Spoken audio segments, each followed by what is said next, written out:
witness the two groups which they will be having a debate.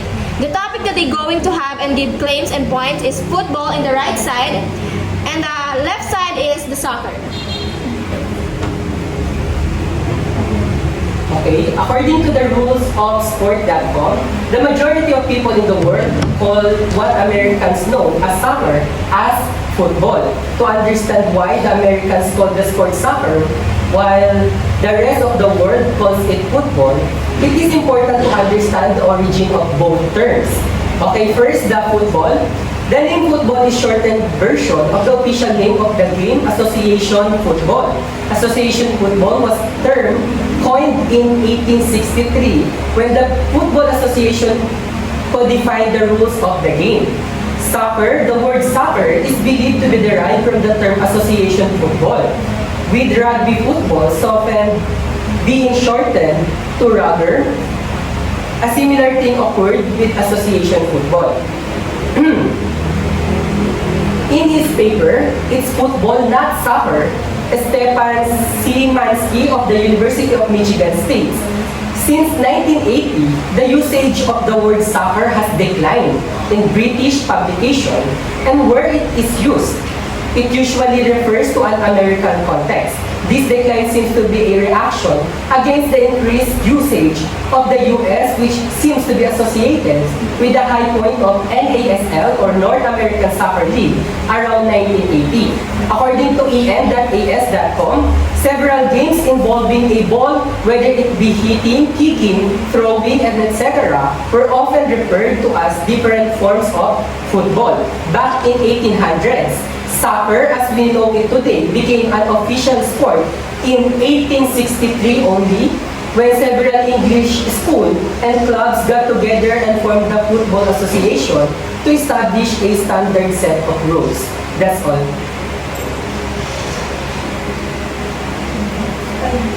Your claims, soccer. You said the majority of the Americans, but how about the world? It's as famous as soccer. You said that 1890 declined word soccer. Then why does the tournaments around the world still use the game as soccer? No. According to my speech, if you really listen carefully, the majority of people in the world call what Americans know as soccer as football. So only Americans know it as soccer, and the rest of the world know it as football. Yes, but the rest of the world call it football, but the rules in the game is soccer, right? No. The game soccer only derived from the game football. So all the rules, regulation, and the way of game is only derived from the game football. Because football was only established in 1863, while soccer rather established in 1863, while football established during 1800s. So there is a 60 years gap between the two. It is only called football mostly in America, but soccer around the world. Am I right? Again. It is only called football mostly in America, but the soccer is around the world. No. As I mentioned earlier, the majority of people in the world call what Americans know as soccer as football. But the football is the rules of the soccer. The game of the soccer. Because the soccer rules are derived from the game football. Any other questions?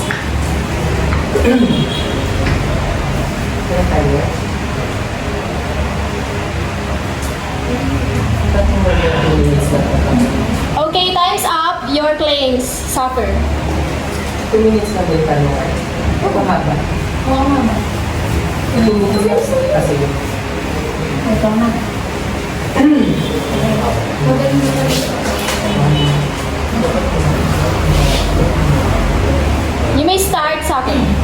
In terms of global popularity, soccer is the most popular sport worldwide, with a massive following in almost every country. The FIFA World Cup, held every 4 years, is one of the most watched sporting events globally.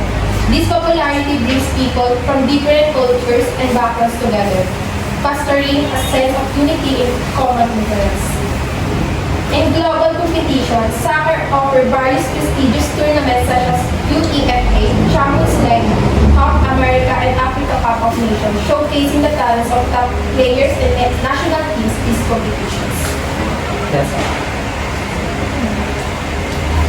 Any questions? Okay, according to your speech, soccer is most watched by the whole world, right? When is it started?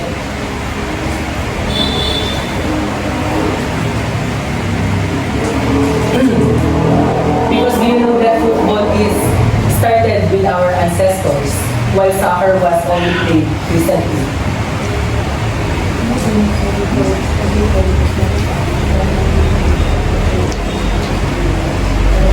Okay, next question. Do you agree that, okay, wait, do you know that football is more popular than soccer? Do you know? No. You don't know, so you did not do your research. I do my So research. you do know or you don't But know? based on my research, First question only. Do you know that football is more popular than soccer? Do you know? Yeah. soccer was the most popular than No, I already stated my speech. So do you know that the term football is more popular than the term soccer? Do you know that?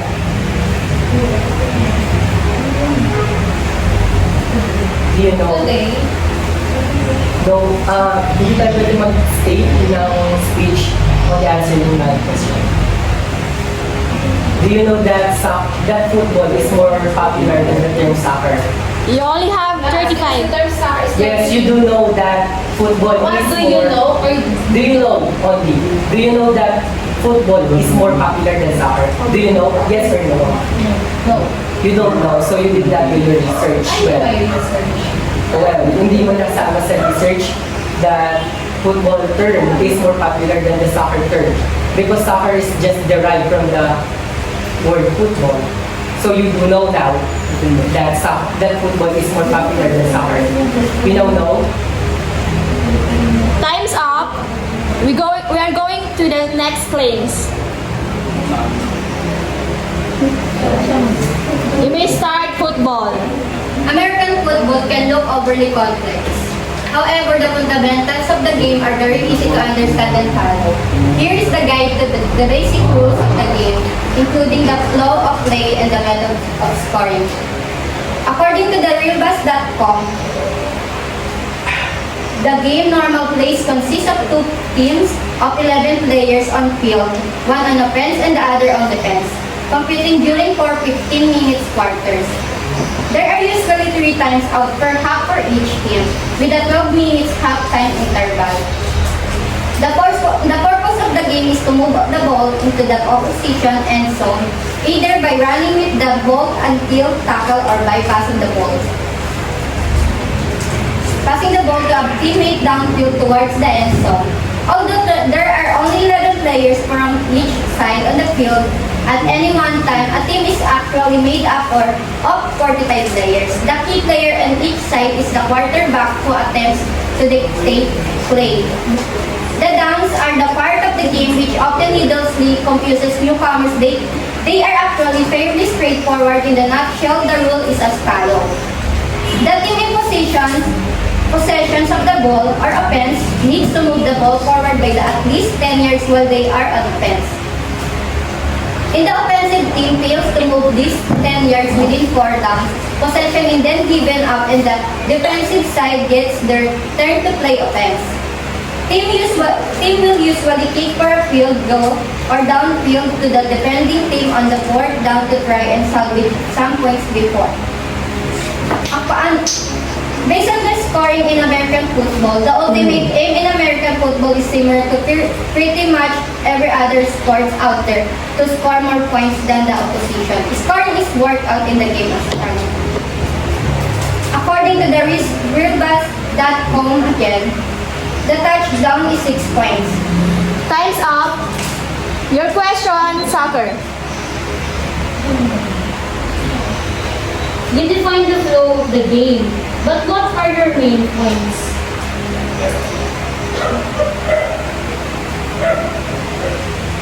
Ang main points ko dito ay pino-point out ko lang kung ano yung naging rules ng American football. Dinescribe ko kung ilan yung players at kung paano laruin yung football. And how does that show that football is better than soccer?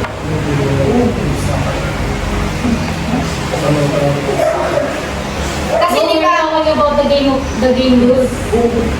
ayun nga, di ba, nagsimula naman talaga yung football bago ang soccer. Kasi parang pinapinalang ng soccer yung football eh. Kaya alam ko masasabi ko na mas better yung football kaysa sa soccer.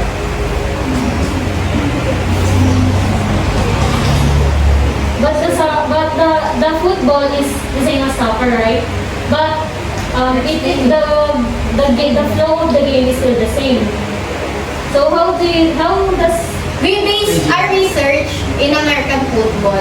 Kasi kung i-base namin yung football na ini-explain namin, magkakapareho lang talaga sila ng rules and benefits or any other way. Yes. Like what he said, the original is better. nothing follows? Okay, you may start your claims. To start my claims, how can I say that the game rules of the soccer is more better than the football? First, the players are any size. In soccer,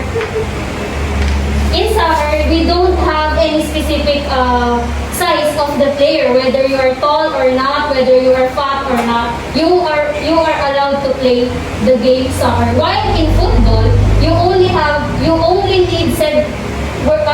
only need 70 kilogram as the size of the player. Okay? Next is less equipment.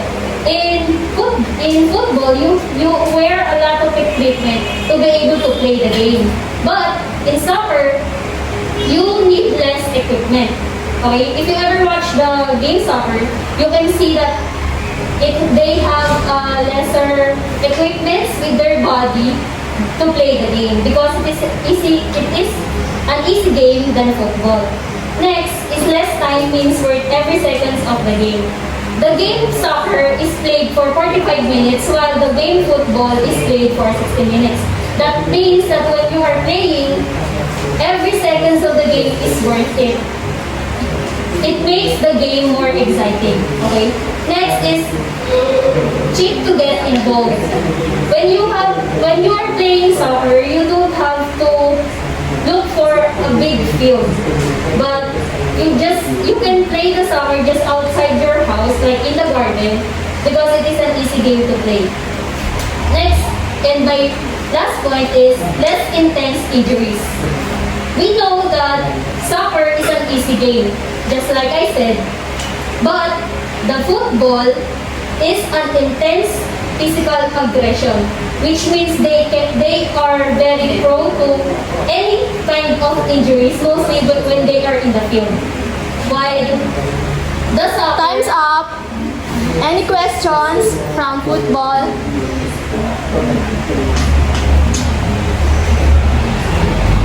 Diba, according to your information or analysis, sinabi mo na mas maluwag ang soccer or it's a rules. Sa soccer kasi hindi nila kinukonsider ang weight or height, pero sa football na fit sila.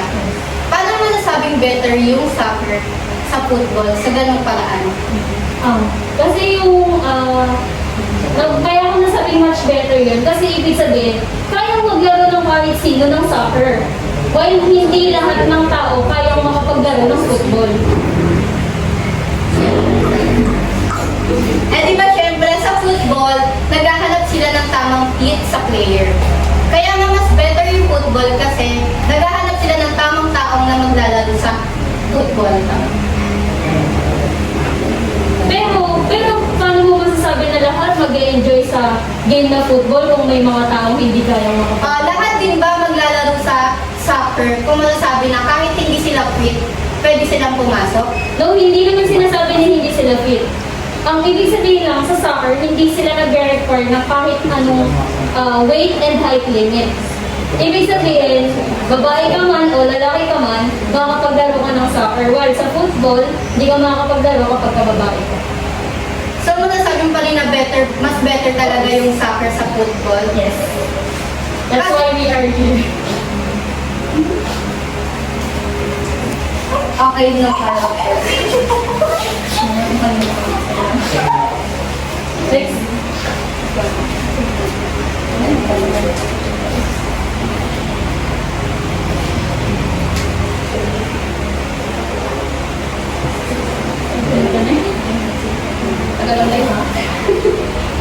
You may start your claim, football, about benefits. According to NHS Inform, football is a combination of running, walking, sprinting, and eating. This can be benefits including increased stamina, improved cardiovascular health, reduced body fat, improved muscle strength and tone, increased bone strength, improved coordination. Playing this sport is also thought to help improve symptoms of some mental health like depression and stress. This can increase confidence and self-esteem and can help to reduce anxiety. Exercise causes your body to release endorphins and chemicals in your brain that relieve pain and stress. It also reduces the level of stress hormones, cortisol, and adrenaline. The combination of strategies, speed, agility, and contact make it a thrilling spectator sport. Football muscular endurance allow you to be explosive throughout the duration of the match while reducing the speed of muscular fatigue. Stamina is crucial for training and games as it will enable you to continue performing to the best of your abilities. Any questions from soccer? Ayan. You said that people with depression play the football. Do you play football when you have anxiety and depression? Yun nga, gaya nga ng sabi ko, hindi mo naman siya nalaruin ng habang pinapagod ng depression or ng anxiety mo. Ang sinabi ko lang is, yun sa may merong mga depression and anxiety, habang nilalaro nila yun, nare-relieve yung stress na nararamdaman nila. Paano napatunayan na nakaka-relieve ng stress or depression yung alam mo ko? According to my research. And some of the players din na naka-experience ng ganun.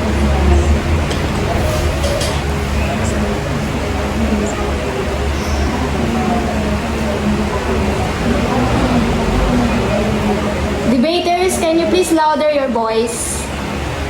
Recommended ba yan ng ng mismo nag-debate yung football? So, yung meaning mo kasi, parang binanggit mo lang kasi, benefits about sa health. So, any benefits? Ano lang ba siya? Habang sa health lang ba siya? Hindi, nabanggit ko din dito na yung may nag-improve sila ng mga cardiovascular health, Kumbaga health, physical, ayun lang yung You may start your claims from soccer. Both soccer and football are popular sports with their own unique benefits. However, some people may argue that soccer has certain advantages over football. Here are some potential benefits of soccer in comparison to football. First, more accessible.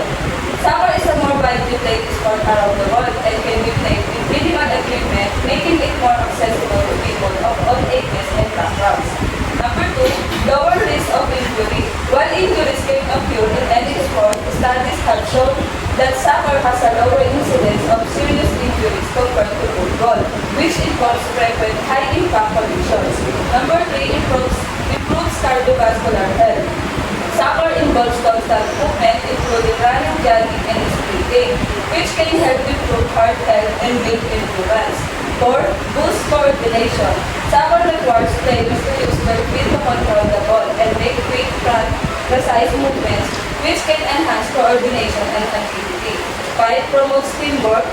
Soccer is a team sport that requires players to work together to achieve a common goal, which can foster a sense of camaraderie and teamwork. Any questions from football?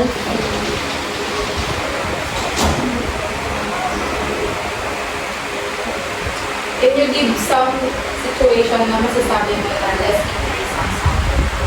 Kasi, kung titignan natin, kung i-compare natin yung football sa soccer, yung football kasi kailangan ng sobrang physikalan na physikalan siya kasi may tulakan na nangyayari. Compare mo naman sa soccer, ano lang siya, sipa-sipa lang siya or lang yung ginagamit niya. So hindi siya gano'n nakakapag-ano ng injury dahil nga doon sa mas simple laruin yung soccer kaysa sa football.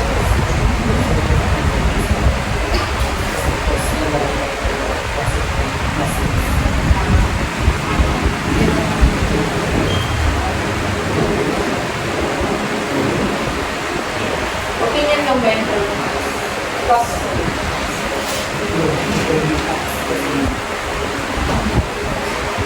Are you aware that you did not cite Maybe that's second. I don't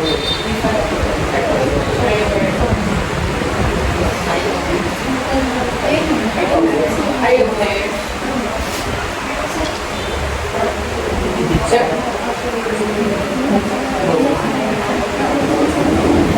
Papakita ko sa inyo mamaya din na tayo. Dapat may therefore your teams are not.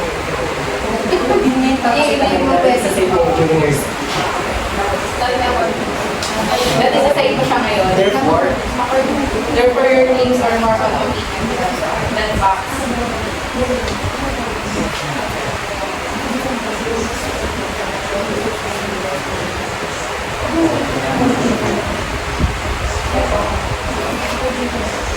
According to Time's up. Debaters, now we will proceed to the conclusions. Your conclusion, Soccer, you may start. Professional soccer has been around in England since 1800s, but some say that the game was created 2,000 years ago by the Aztecs using a rubber ball. Others say a version of a game was played in China as far back as the 3rd century BC. The fact is, we'll never know when or on what continent soccer was invented. There are many reasons that soccer is the most popular sport in the world and keep reading to see what they are. One of the major reasons why people are so passionate about the game is its simplicity. There is not much, the rules are easy to understand, there is not much equipment needed, and anyone can play. In terms of player safety, soccer and American football have different considerations. While American football involves While soccer is generally considered a non-contact sport, there is still a potential for collisions and contact between players. However, deliberate or excessive use of force such as tackling from behind or using excessive force in challenges is generally not permitted and can result in penalties or disciplinary action. Head injuries in soccer are relatively less common but can occur due to collision or accidental contact. Your conclusion from football. Okay, for our conclusion, we believe that football is more popular, more organized, and more disciplined than soccer. First, why it is more popular? According to Ms. Monique Obias, she is aware that the football is more popular used than soccer. She did claim that earlier. So it means that it is more popular. Second, why is it more organized and disciplined? According to Ms. Crisaline Aguates, according to herself, football chooses their players more strictly in football. They also use more and correct suits than the soccer. You mentioned that. So all of these are from statement of Ms. Aguates. So it's points for us that in your team, if you were going to study your statement. Next, it is more controllable. Because according to Ms. Aileen Paulino, soccer is more accessible to each and everyone. So it means that you cannot control it because everyone can access to it. So it's not about discriminating the small people enjoying the soccer or the football. It's not about discriminating the heavy people. It is about having more organized. Imagine gymnastic person join a wrestling. Do you think that he or she can win? No. Imagine a wrestler join the swimming. Do you think that he can win? No, because he is lower than the swimmers. And lastly, do you think that basketball player can join soccer? No, because his skill is different from the soccer player. So people have their own skills or field where they can showcase their skills. So that's all. Thank you.